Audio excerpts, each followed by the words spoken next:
네, 방금 소개드렸던 일정처럼 저희가 이제 6박 7일 동안 갔다 오게 됐는데, 저는 사실 제가 여기 팀에, 이 방일팀에 왜 껴있나라는 생각이 처음에는 들었었어요. 왜냐하면 저는 그 당시에 일본을 가게 될 당시에 저는 청년의 일꾼도 아니었고 그냥 그저 청년으로서 그냥 교육부서를 섬기는 것도 아니었던 사람이었는데 저를 데려가 주셔서 되게 은혜로운 시간을 함께 보내고 왔었습니다. 저는 그 일본 분들이 여기 오실 때마다 하시는 말씀이 있는데, 이 하늘에서 비행기를 타고 이제 한국에 착륙을 할 때 빨간색 십자가를 보면 되게 울컥하는 마음이 든다라고 많이 말씀들을 해주셨는데, 뭐 사실 뭐 리액션으로 오 스고이 뭐 이러면서 이제 반응을 했었는데, 근데 사실 그냥 그런가, 저희는 항상 봐오던 거고 너무나 당연했던 거니까 그랬는데, 이번에 일본을 모임을 방문을 하고 일주일 동안 있다가 돌아오니까 그 기분이 어떤 것이었는지 알게 됐고, 저희가 한국에서 주님을 섬기는 것이 얼마나 큰 축복인지 다시 한번 깨닫게 됐었습니다. 그래서 저희가 일주일 동안 갔다 온 것 중에 제게 들려주신 하나님의 음성이 너무나 많고 또한 도전들이 많지만 그 중에서 일부를 시간을 통해서 간증을 여러분들과 함께 나눠보고자 합니다. 그 이번 주 일요일 주일에 이제 발표가 있었겠지만, 저는 이번 연도부터 이제 청년회를 위해서 섬기기로 주님 앞에 저를 드리기로 결정을 했었습니다. 근데 거기서 제가 이제 분반 일꾼으로서 함께 일하게 될 텐데, 저는 그것이 처음에는 되게 두려웠습니다. 그 분반원들을 함께 이끌고 1년 동안 분반을 한다는 게 저에게는 되게 부담이 됐었고, 주님이 왜 나에게 이런 것을 시키실까, 내가 잘 해낼 수 있을까? 라는 두려움이 저한테는 들었었습니다. 근데 그런 두려움과 고민들을 안고 일본으로 가서 저희가 아까 방문했던 그 히가시스미오시 모임의 청년회를 저희가 토요일날 방문을 했었는데, 그곳에는 총 3분의 청년 리더가 계셨는데 그분들이 섬기는 모습들이나 그분들의 사역을 보면서 들었던 마음이 예수님의 모습이 이렇지 않았을까라는 생각이 조금은 들었습니다. 왜냐하면 주님께서는 제자들의 발을 씻기시면서 그 가장 낮은 자리에서 제자들을 섬기시고 그 성도들을 섬기시는 모습을 보면서 그 리더들의 모습도 예수님의 모습을 조금은 닮아 있었다라고 저는 생각을 했었고, 그 모습이 저에게는 많은 도전이 되었고 용기가 되었습니다.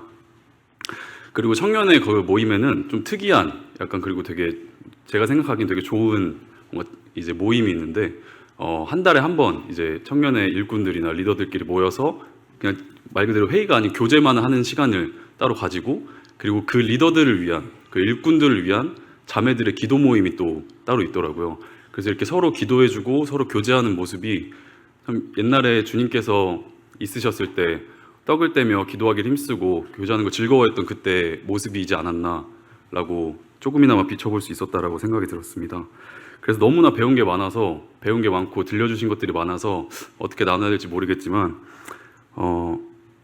그 리더들의 모습을 보면서 제가 생각했던 거는 모든 결정들, 예를 들어 뭔가 일꾼으로 섬기기로 했던 분별이나 아니면은 그리고 결혼을 한다든지, 그리고 사회에 있는 모든 결정들을 자기의 뭔가 환경을 생각하지 않고 주님이 이거 해 하시면은 그냥 네 알겠습니다, 저 고 하겠습니다 하고 하는데, 주님의 음성이 들리지 않을 땐 바로 안 하겠습니다 하고 스탑하는 그 모습이 참으로 배울 게 많다라고 생각을 했고, 저의 삶은 어땠는가라는 생각이 많이 들었었습니다.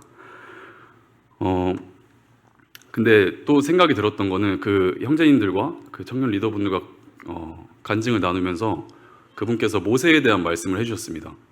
결국 일하시는 거는 하나님께서 일하시는 건데, 모세 같은 자도 그렇게 세워서 주님께서 일하셨다. 모세는 언변이 능하지 않다고 자기를 세우지 말라고, 못하겠다고 주님께 불순종하던 그런 자였는데, 결국 그런 자도 주님께서 들어서 사용하시는 걸 보면 사람의 어떠함이 중요한 게 아니라 사람의 어떤 훌륭한 점, 장점, 그런 걸로 교회 일을 하며 섬기는 것이 아니라 주님께서 일어나가시는 걸 옆에서 그냥 붙어서 그거를 그냥 경험하면 된다라고 저한테 말씀을 해주셨는데, 그게 너무나 가슴 깊이 와닿았었습니다. 이 교제를 어디서 했냐면, 저희가 토요일 날 이제 끝나고 저희가 이제 노천탕 같은 로컬 지역 이제 그 현지인 분들이 소개해 주신 곳에 가서 이제 뜨끈한 물 속에서 교제를 나누는데, 근데 그때 봤던 밤하늘이나 그런 것들 때문에 더 기억에 남는 것 같기도 합니다. 그래서 그런 분들과의 청년회를 위해서 일하시는 분들의 사역이나 그런 마음가짐이 저에게는 너무나 큰 도전이 되었고, 그리고 일본에서 그렇게 섬기시는 분들이 계시지만 저희는 또 한국으로 돌아와야 했기에 한국에서 주님께서 나에게 주신 도전은 어떤 것일까? 그리고 그 도전을 실패하고 경험하면서 성장하는 청년이 될 수 있었으면 좋겠다라는 생각을 가지고 귀국을 했습니다. 그리고 저희가 금요일 날 이제 향춘 말씀 집회에 저희가 참가를 했었는데 그때 605명 정도라고 저는 들었는데 그 모임이 다 모여가지고 이렇게 말씀을 듣고 서로 교제를 나누는 걸 보면서 참 진짜 너무나 아름답다라는 생각이 들었어요. 사실 저희 교회도 이제 총 인원이 한 500명 정도 되는데 근데 그것보다 더 많은 숫자가 그 큰 홀에 모여서 다 같이 말씀을 듣고 다 같이 교제를 하고 다 같이 기도하는 모습이 주님께서 보시기에 진짜 흡족해 하셨겠다라는 생각이 들 정도로 너무나 아름다운 모습이었었습니다. 근데 그때 말씀 시간 중에 이제 마지막 시간 세 번째 시간에 강사 형제님께서 질문을 던져주셨습니다. 무엇을 위해 나는 그리스도인으로 살아가고 있는가? 라는 질문을 던져주셨습니다. 주님을 위해 살아간다라고 저희는 항상 얘기를 하고 모든 것이 다 주님을 위한 선택이었다라고 얘기는 할 수 있지만 뭔가 구체적으로 내가 어떤 걸 했는가? 나는 어떤 선택에서 주님을 위한 선택을 했지? 라는 순간을 되돌아보니까 그렇게 세세하게까지 생각을 해보니까 별로 많지 않은 제 모습을 보면서 주님이 보시기에 얼마나 아쉬워하셨을까? 얼마나 안타까워하셨을까라는 생각이 들었습니다. 그리고 그곳에서도 공동체에 대한 말씀을 하시면서 앞에서 인도하는 그 리더들의 역할에 대한 것을 말씀해 주셨는데 리더의 자리는 앞에서 먼저 움직이고 책임이 있는 자리이며 동시에 실패하고 비난받는 자리라고 말씀을 해주셨습니다. 하지만 또 말씀해 주신 게 이 말이 저는 가장 와닿았었는데 제자리에 머무는 그리스도인은 실패를 해볼 기회도 없다라는 말씀을 해주셨습니다. 그래서 이 말씀이 저에게는 진짜 많은 도전이 되고 많은 용기가 됐었습니다.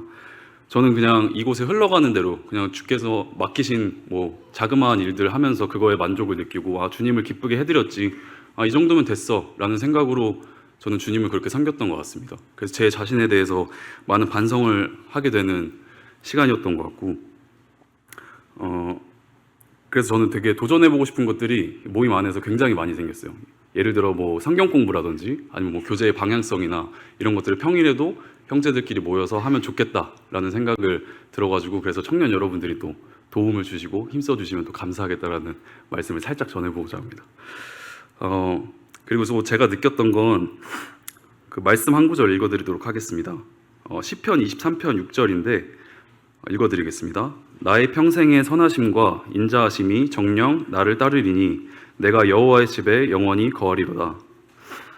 저에게는 참 도전이 많이 생겼고 용기가 많이 생겨서 하고 싶은 것들이 굉장히 변화를 이뤄내보고 싶은 것들이 굉장히 많이 생겼었는데 이거를 하면서 실패를 할 경우가 굉장히 많다라고 조언을 해주셨습니다. 근데 그 실패를 주님이 기뻐하실 거라고 주님이 축복해 주실 거라고 이 시편 말씀을 통해서 저에게 말씀해 주셨습니다. 물론 사람이 도전을 하고 주님 앞에서 어떤 것을 가지고 나아갔을 때 그것이 원활하게 흘러갈 때도 있겠지만 그것이 내 뜻대로 안 됐을 때 그것이 실패라고 느껴질 때도 나중에는 결국 주님이 그것을 축복하실 것이다 라고 저에게 용기를 주셨습니다. 그리고 또 그 향춘 말씀 대회 때 두 번째 시간에 들었던 말씀이 있었는데 그걸 말씀드리기에 앞서서 제가 출국하는 그 화요일이 저의 졸업식이었습니다. 그래서 저는 졸업식에 참여를 못하고 일본 모임에 이제 방문을 하게 됐었는데 이제 제가 대학교라는 곳을 졸업을 하고 이제 사회에 나갈 준비를 하면서 세상을 이제 어떻게 살아가야 되지? 라는 생각이 들기도 했고 그리고 이제 앞으로 제2의 뭔가 인생이 또 시작되는 느낌인데 주님께서 나를 어떤 그릇으로 빚어가실까? 주님께서는 나에게 어떤 거를 담으려고 하실까라는 의문이 들었습니다. 최근에 수요 집회 말씀 중에 그 하나님의 언약을 담은 다윗이라는 그 말씀을 해주셨던 게 기억이 나는데 그 모습을 생각하면서 다윗에게는 하나님의 언약이라는 아주 훌륭한 걸 담아내셨는데 나에게는 어떤 거를 담으실까? 나에게도 훌륭한 걸 좀 담으셨으면 좋겠다. 그리고 나도 좀 훌륭한 그릇이고 싶다 라는 생각을 제 스스로 했던 것 같아요. 그래서 그런 의문을 가지고 주님께서 나를 어떤 그릇으로 빚어가실까 의문을 가지고 일본을 가게 되었었는데 그때 주님께서 저에게 음성을 들려주신 것들이 있습니다. 달란트 비유에 대한 말씀을 해주셨는데 각자에게 주어진 생명 곧 시간이라는 그 달란트를 어떻게 사용하고 있냐라고 물어보셨습니다. 근데 그 생명이라는 시간을 통해서 시간을 통해서 그 달란트를 주님 앞에서 어떻게 드리냐에 따라서 그 열매 맺는 삶이 달라진다라고 말씀을 해주셨었는데, 그 말씀 한 구절 제가 읽어드리겠습니다. 마태복음 25장 21절입니다. 그 주인이 이르되 잘하였도다 착하고 충성된 종아, 네가 작은 일에 충성하였음에 내가 많은 것으로 내게 맡기리니 내 주인의 즐거움에 참여할지어다. 저는 이 말씀을 듣고 나서 주님께서 저에게 이렇게 말씀하시는 것 같았습니다. 내가 너라는 그릇에게 기대하는 것은 너가 훌륭한 열매를 맺거나 어떤 일을 해내는 것이 아니다. 그 일은 너의 어떠함이 아니라 내가 이루어내는 것이다. 그러니 너는 그저 나의 즐거움에 함께해라 라고 말씀하시는 것으로 들렸습니다. 그저 주님께서는 저에게 너가 뭐 안 해도 된다. 너는 어떤 그릇이 되고 싶기 위해서 그렇게 노력하지 않아도 된다. 내가 결국 너를 빚어낼 것이고 너에게 담을 것을 내가 너에게 줄 것이고 너는 할 것이 없다. 그저 내 안에서, 내 품 안에서 내가 주는 사랑을 누리고 내가 주는 은혜를 누려라 라고 말씀하시는 것 같았습니다. 그래서 이것이 저에게는 너무나 큰 깨지는 날이었습니다. 제가 뭔가를 해야 이게 뭔가 그릇이 더 이쁘게 만들어지고 더 큰 걸 담아낼 수 있고 더 훌륭한 것을 담아낼 수 있다고 생각을 했었는데, 주님의 음성은 그것이 아니라 그저 주님의 사랑을 누리는 삶을 주님께서는 원하셨다고 저에게 말씀을 해주셨습니다. 그리고 디모데후서 2장 20절부터 21절까지 제게 주셨던 말씀을 제가 읽어드리겠습니다. 큰 집에는 금과 은의 그릇이 있을 뿐 아니요 나무와 질그릇도 있어 귀히 쓰는 것도 있고 천이 쓰는 것도 있나니, 그러므로 누구든지 이런 것에서 자기를 깨끗하게 하면 귀히 쓰는 그릇이 되어 거룩하고 주인의 쓰심에 합당하며 모든 선한 일에 예비함이 되리라. 저는 아까 말씀드렸다시피 저는 하나님의 언약을 담는 다윗처럼 훌륭한 걸 담아내고 싶었습니다. 근데 여기 하나님께서 말씀하시기로는 큰 집, 결국 하나님 안에서 금그릇도 있고 은그릇도 있고 질그릇도 있고 나무그릇도 있고 귀히 쓰는 것도 있고 천이 쓰는 것도 있다라고 말씀을 하십니다.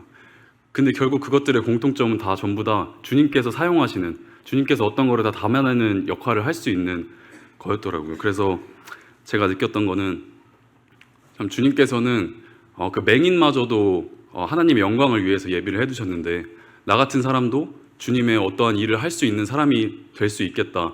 그것이 정말 콩알보다 더 작은 그런 것일지라도 주님께서 나를 사용하신다면, 주님을 위해서 나를 사용하신다면 그것만으로도 나는 기쁘겠다라는 생각을 했었습니다. 그것이 귀히 여겨지는 그릇이 아니고 그냥 천이, 그냥 가볍게 쓰여지는 그릇일지라도 그것에 감사하며 살 수 있는 마음을 제게 주셨습니다. 그래서 앞으로 토기장이신 그 하나님께서 저를 어떻게 앞으로 빚어가실지 너무 궁금하고, 그리고 일본 모임을 통해서 저에게 이런 말씀들을 해주셨던 게 너무 감사가 되었고 앞으로 도전이 되었습니다.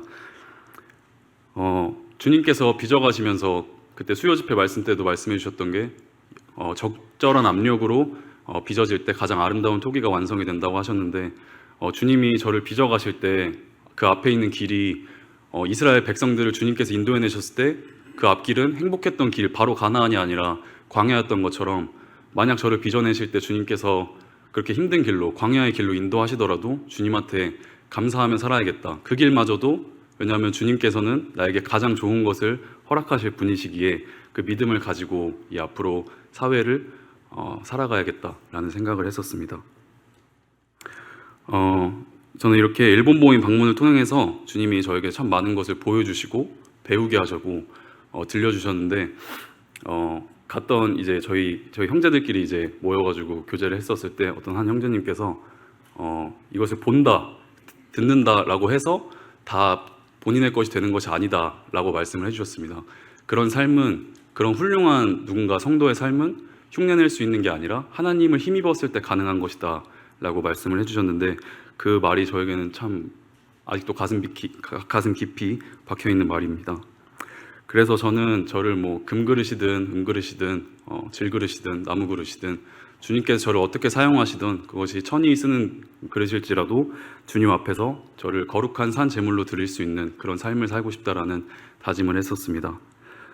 여기 계신 뭐 청년 여러분들이나 성도님들께서도 본인의 훌륭한 그릇이 아니라 그냥 주님이 쓰시기 편한, 주님이 쓰시기 합당한 그릇이 되기를 소망하면서 간증 마치도록 하겠습니다.